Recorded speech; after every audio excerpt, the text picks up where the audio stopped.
preparing for the inevitable. Hurricanes bring winds, floods, and storm surge. We'll tell you what businesses and homeowners can do to prepare. It's time for an insurance checkup. You don't want to be caught short. And we'll tell you where to look for help if you have no means of getting out. Plus, a look at what the undocumented can expect when trying to evacuate. And those who do decide to stay at home and ride it out, what you should do when the worst of the storm arrives. What to do when you are facing the fury.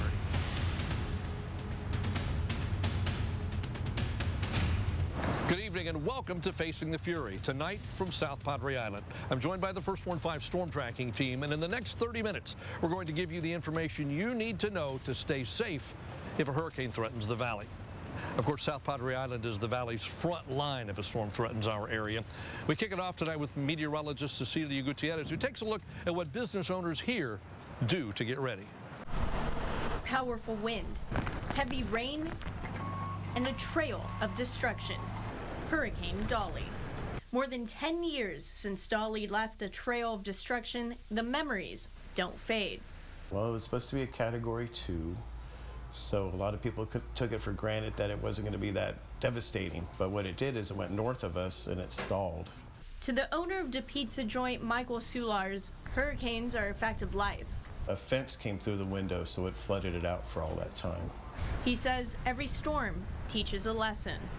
You have to be prepared for anything. It's not only small businesses that have to prepare for the dangerous effects a hurricane causes. But we want to take care of our own families. We want to take care of the facility here. And we try to provide for the safety of the animals. Sea Turtle Inc. Executive Director Jeff George knows sitting so close to the water can be a problem.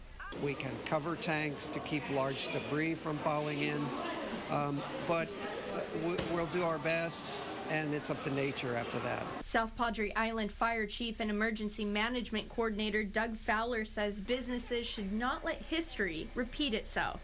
You got to know what's coming at you, and you got to know where safety is. He says it's simple. Have a plan.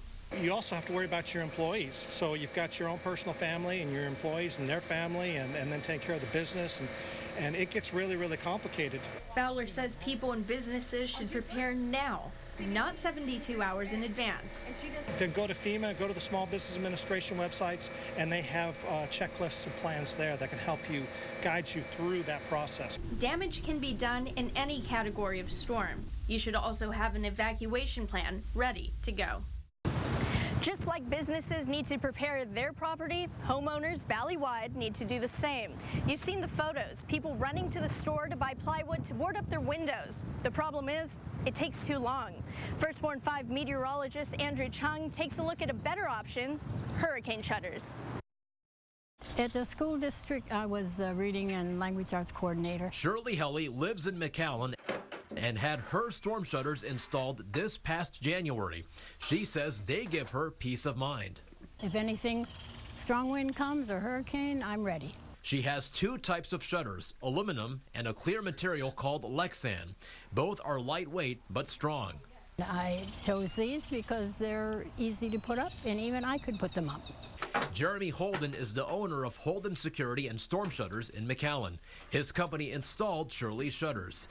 Ever since Hurricane Harvey, the phone hasn't stopped ringing. We're closing, doing an average of 15 to 20 estimates a week and closing probably 90% of them. When he sees people rushing to board up their homes and businesses with plywood prior to a storm, they should have called and got an estimate on hurricane shutters. It's so much easier. Plywood is heavy, it gets wet, it expands. Shutters are just easier to install, quicker. There's another problem. Anchoring plywood into the wall leaves big old holes and bolts stuck out. Sometimes brick cracks, then you get water inside the holes. It's just a mess. On the other hand, storm shutters are easy to maintain. Keep in mind, hurricane season begins June 1st, so if you're thinking about getting storm shutters installed, the sooner the better. Jeremy explains it takes time to measure and custom build the shutters for each home. It's anywhere between 3 to 6 weeks for production by the time we get back out there and do the installation. Once they're delivered to the customer, the shutters don't take that long to deploy.